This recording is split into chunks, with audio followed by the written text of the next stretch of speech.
புகைப்பிடித்தல் உடலுக்கு கெடுதி. ஆனா ஜனங்களுக்கு புரிவதில்லை. திரும்ப சொல்லுகிறேன், the food of human wisdom, அதாவது மனித ஞானமே இன்னைக்கு சில பேருக்கு ஆதாரம் வைக்கிறாங்க. இல்ல, சில பேர்கிட்ட பேசினா காது ரத்தம் வர மாதிரி பேசுவாங்க. இல்ல, ஞானம் அப்படியே கொட்டும். அது பைத்தியம் என்பதை அவரே சொல்ல பாருங்க. பிரசங்கி 2:2 அது பைத்தியம். கவனிக்கணும். ரொம்ப பேசுவாங்க. they think they are very brilliant. ரொம்ப ஞானமா பேசுற மாதிரி, ரொம்ப அறிவாளியா பேசுற மாதிரி.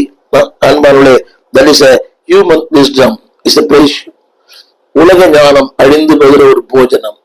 இரண்டாவது, அன்பார்களே, உலக ஞானம் அதாவது முட்டாள்தனமானது, அதாவது மடமையானது. அடுத்து சொல்லுகிற the food of the pleasure. ஒன்று the food of human wisdom, இரண்டாவது the food of folly. அந்த தமிழாக்கத்தை சொல்லுகிறேன், முட்டாள்தனமானது, அறியாமையும் மடமையும் நினைக்கிறாங்க. அதுதான் என்னுடைய கிரெடிட். முட்டாள்தனமான வாழ்க்கை. But they think they are very brilliant. இல்லைங்க. மூன்றாவது சொல்ல விரும்புகிறேன், the food of the pleasure. இந்த உலக இன்பங்கள் தான் சிலருக்கு போஜனம். காலை முதல் மாலை வரை பாருங்களேன். இந்த தொலைக்காட்சி காலை நேரத்திலிருந்து ஒரு 12-11 வரைக்கும் இந்த நாடகங்கள். இதை பார்க்காத மனிதே இல்லை. 24 மணி நேரம் ஓடிக்கொண்டே இருக்கிறது.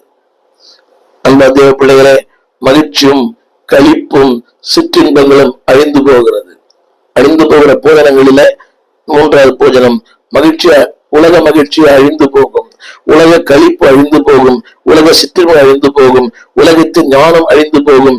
உலகத்தினுடைய அன்பானவர்களே, அதாவது உங்களை திருப்திப்படுத்தும் சொல்றீங்களே, அது அழிந்து போகும். என்னுடைய அடுத்த குறிப்பு, do not labor for such food. அப்படிப்பட்ட போஜனத்துக்காக காலை முதல் இரவு நேரம் வரை நான் சொன்னேனே, உலக பிரகார மகிழ்ச்சி, உலக பிரகாரமான களிப்பு, உலக பிரகாரமான சிற்றின்பங்கள், உலக பிரகாரமான அன்பர்களுடைய மடமைத்தனம். இதற்காகவே don't spend too much time in your life. இந்த வாழ்க்கையை இதற்காகவே காரணம் செலவு பண்ணாதீங்க. சில பேரை பார்க்கிறேன், அதாவது 24 மணி நேரமும் அதாவது அலங்காரம், காலை முதல் இரவு நேரம் வரை, ஆண்களும் பெண்களும். அது தேவையற்ற ஒன்று.